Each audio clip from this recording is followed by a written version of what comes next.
আচ্ছা, ছোটবেলার সেই ক্যাম্পফায়ারের পাশে বসে শোনা ভূতের গল্পের কথা মনে পড়ে? ভাবুন তো, সেই একই আড্ডা, সেই একই শিরোহন এখন ফিরে এসেছে, তবে একটু অন্যভাবে, আমাদের ডিজিটাল স্ক্রিনে। আজ আমরা ঠিক এমনই একটা ডিজিটাল ভূতের গল্পের ব্যবচ্ছেদ করতে যাচ্ছি। দেখতে যাচ্ছি এই নতুন যুগে ভয় ঠিক কিভাবে আমাদের সাথে খেলা করে। চলুন তাহলে শুরু করা যাক। যে গল্পটা নিয়ে আমাদের আজকের এই কাটা ছেঁড়া, সেটার নামটা শুনলেই কেমন গায়ে কাঁটা দেয়। হেল অন দ্য ওয়াটার, ভয়ঙ্কর নৌকা যাত্রা। শুধু নামটাই দেখুন কি জবরদস্ত, একটা শীতল স্রোত যেন শিরদাঁড়া দিয়ে নেমে যায়, তাই না? তো আমাদের অনুসন্ধানটা শুরু হচ্ছে ঠিক এখান থেকেই। কিন্তু এখানে আসল গল্পটা কোনটা? ওই নৌকার ভয়ঙ্কর ঘটনাটা? আসলে না, আমাদের এই বিশ্লেষণের আসল ফোকাস কিন্তু গল্পটা নয়। আসল রহস্যটা লুকিয়ে আছে এর ফরম্যাটের মধ্যে। কেন এই ধরনের অনুষ্ঠানগুলো আমাদের এভাবে টেনে ধরে? আমরা গল্পের ভেতরে যাব না, বরং গল্পটা যেভাবে বলা হচ্ছে সেই পদ্ধতির গভীরে ডুব দেব। তো এই আকর্ষণের রহস্যটা বুঝতে গেলে সবার আগে যার কথা বলতে হয়, তিনি হলেন অনুষ্ঠানের সঞ্চালক। তিনিই কিন্তু পুরো মঞ্চটা তৈরি করেন। ভয়ের জগতে আমাদের হাত ধরে নিয়ে যাওয়ার জন্য তিনি আমাদের পথপ্রদর্শক। এই স্লাইডটা একটু খেয়াল করলে দেখবেন কি দারুণ একটা তুলনা টানা হয়েছে। একদিকে গ্রামের মুরব্বী আগুনের পাশে বসে গল্প শোনাচ্ছেন, আর অন্যদিকে একজন ডিজিটাল হোস্ট, যেমন ধরুন আরজে রাসেল। কাজটা কিন্তু একই, শুধু আড্ডার জায়গাটা বদলে গেছে। ফিজিক্যাল ক্যাম্পফায়ার এখন হয়ে গেছে অনলাইন কমিউনিটি। সেই প্রাচীন ঐতিহ্যটাই যেন একটা ব্র্যান্ড নিউ মডার্ন ডিজিটাল রূপ পেয়েছে। একদম অনুষ্ঠানের শুরুতে সঞ্চালকের এই কথাটা, spirit B here with me, খেয়াল করার মতো। এটা কিন্তু শুধু একটা সাধারণ ট্যাগলাইন না, এটা অনেকটা একটা মন্ত্রের মতো। এই একটা বাক্য দিয়েই তিনি যেন বাস্তব আর অলৌকিক জগতের মাঝখানের দরজাটা খুলে দেন, আর আমাদের সবাইকে সেই জগতে আমন্ত্রণ জানান। আর এরপরই আসে দ্বিতীয় আইকনিক লাইনটা, the fear returns with Russell. এখানে দেখুন, ভয়কে কিন্তু সরাসরি হোস্টের নামের সাথে জুড়ে দেওয়া হচ্ছে। মানে ভয়টা যেন একটা ইভেন্ট, যা রাসেলের সাথেই ফিরে আসে। ব্যাস, এইভাবেই একটা ব্র্যান্ড তৈরি হয়ে যায়।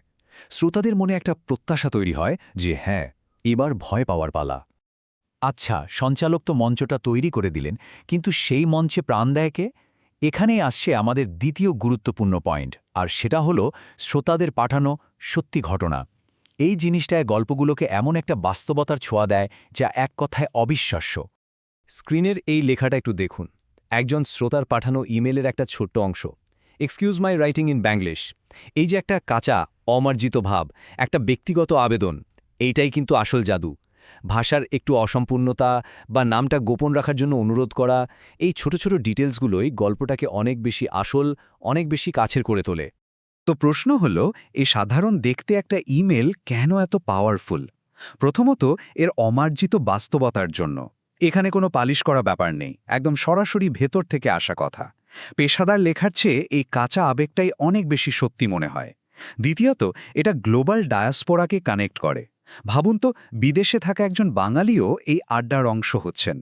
আর শেষে নাম গোপন রাখার ওই অনুরোধটা, ওটা একটা শেয়ার্ড ভালনারেবিলিটি তৈরি করে। একটা ভরসার জায়গা তৈরি হয়, যা পুরো কমিউনিটির বিশ্বাসকে আরও শক্ত করে তোলে। তাহলে আমরা দুটো জিনিস দেখলাম, সঞ্চালক এবং শ্রোতার পাঠানো গল্প। কিন্তু আসল ম্যাজিকটা হয়তো লুকিয়ে আছে তৃতীয় একটা জিনিসে, আর সেটা হলো যা বলা হয়নি, যা আমরা শুনতে পাইনি। আমাদের হাতে যে ট্রান্সক্রিপ্টটা আছে সেটা কিন্তু অসম্পূর্ণ, খণ্ড খণ্ড। আর এটাই হয়তো এই ধরনের হররের সবচেয়ে বড় শক্তি, ওই শূন্যস্থানগুলো, ওই গ্যাপগুলো। গল্পের নামটা তো ছিল ভয়ঙ্কর নৌকা যাত্রা। আমরা তো সবাই ওই ভয়ঙ্কর যাত্রার গল্পটা শোনার জন্যই অপেক্ষা করছিলাম, কিন্তু তার বদলে আমরা কি পেলাম? ট্রান্সক্রিপ্ট থেকে যা পাওয়া গেছে তা হলো এই রকম কিছু জিনিস, কয়েকটা ভাঙা ভাঙা অর্থহীন শব্দ। যেমন ধরুন এটা বা এইটা, এই শব্দগুলো দিয়ে তো গল্পের কিছুই বোঝা যায় না, তাই না? কিন্তু এগুলোই আমাদের কল্পনাকে এমনভাবে উস্কে দেয় যা এক অজানা ভয় তৈরি করে। কিংবা এটা, এই যে শূন্যস্থান, এই যে অসম্পূর্ণতা, ভয়টা কিন্তু ঠিক এখানেই তৈরি হচ্ছে। মানে মূল গল্পের প্রায় কিছুই আমাদের কাছে নেই। হরর জনরার একটা খুব ইন্টারেস্টিং কনসেপ্ট আছে, নাম থিয়েটার অফ দ্য মাইন্ড। এর মানে কি? এর মানে হলো যা দেখানো বা শোনানো হয় তার চেয়ে অনেক বেশি ভয়ঙ্কর হলো সেটা যা দেখানো বা শোনানো হয় না। আমাদের মস্তিষ্ক তখন নিজেই সেই খালি জায়গাটা পূরণ করে নেয়, আর এমন ভয় তৈরি করে যা স্ক্রিনে দেখানো সম্ভবই না। সবচেয়ে বড় ভয়টা আসলে আমাদের নিজেদের কল্পনার মধ্যেই লুকিয়ে থাকে। তাহলে আমরা মোট তিনটে জিনিস পেলাম। একজন সঞ্চালক যিনি রিচুয়াল তৈরি করেন, শ্রোতাদের পাঠানো বাস্তবতার ছোঁয়া, আর যা বলা হয়নি সেই অদেখা ভয়। এবার চলুন এই সব কিছুকে একসাথে মিলিয়ে দেখি কিভাবে এই উপাদানগুলো মিলে একটা আধুনিক ডিজিটাল ক্যাম্পফায়ার তৈরি করছে। সোজা কথায় একটা ডিজিটাল ভূতের গল্পের অ্যানাটমি বা গঠনটা ঠিক কী? একজন রিচুয়ালিস্টিক হোস্ট বা সঞ্চালক। 2 শ্রোতাদের পাঠানো খাঁটি বাস্তব কণ্ঠস্বর। 3 সেই অদেখা হরর বা ভয় যা আমাদের কল্পনা পূরণ করে। আর 4 নম্বর, এই সব কিছু মিলিয়ে একটা শেয়ার্ড এক্সপিরিয়েন্স, একটা অনলাইন কমিউনিটির সম্মিলিত অভিজ্ঞতা। এই 4টে পিলার মিলেই কিন্তু তৈরি হচ্ছে এই নতুন যুগের ডিজিটাল আড্ডা। শেষ করার আগে একটা প্রশ্ন রেখে যাই। টেকনোলজি তো আমাদের সারা পৃথিবীর সাথে জুড়ে দিচ্ছে, তাই না?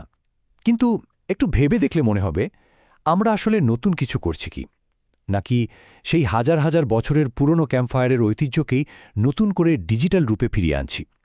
সেই অন্ধকারে বসে একে অপরকে গল্প শোনানো, সেই আদিম ভয় আর উত্তেজনার আদান প্রদান, ব্যাপারটা কিন্তু ভাবার মতো।